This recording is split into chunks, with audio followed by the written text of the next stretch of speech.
নির্বাচন কমিশন থেকে সহকর্মী ইমতিয়াজ মাহমুদ আমাদের সাথে যুক্ত হয়েছেন। ইমতিয়াজ, রাষ্ট্রপতি নির্বাচনের পরবর্তী প্রক্রিয়াগুলো কি হবে এবং যারা মনোনয়নপত্র দাখিল করতে আসবেন তারা কবে নাগাদ আসবেন?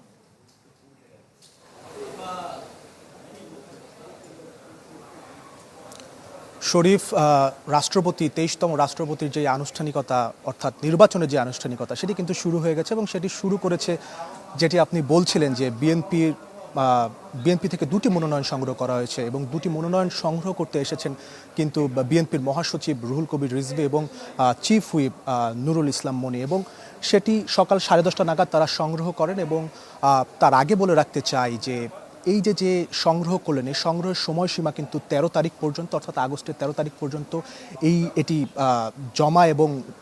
জমা দিতে পারবেন এবং পরবর্তীতে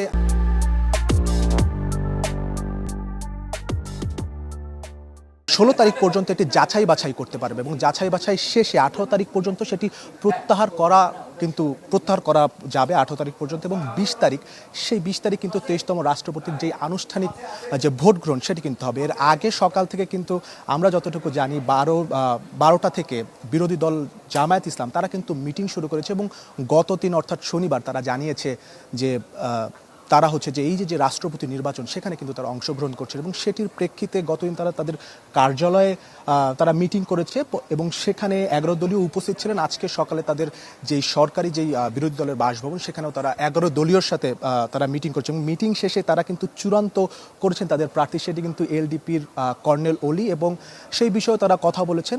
এই মুহূর্তে বিএনপি তাদের মনোনয়ন সংগ্রহ করলেও তারা কিন্তু চূড়ান্ত করেনি তাদের প্রার্থী। তো সর্বশেষ ইসি থেকে এই তথ্যাদি ছিল এবং পরবর্তীতে ইমতিয়াজ, ধন্যবাদ আপনাকে। দর্শক, রাষ্ট্রপতি নির্বাচন নিয়ে আমাদের খবর জানাচ্ছিলেন ইমতিয়াজ মাহমুদ।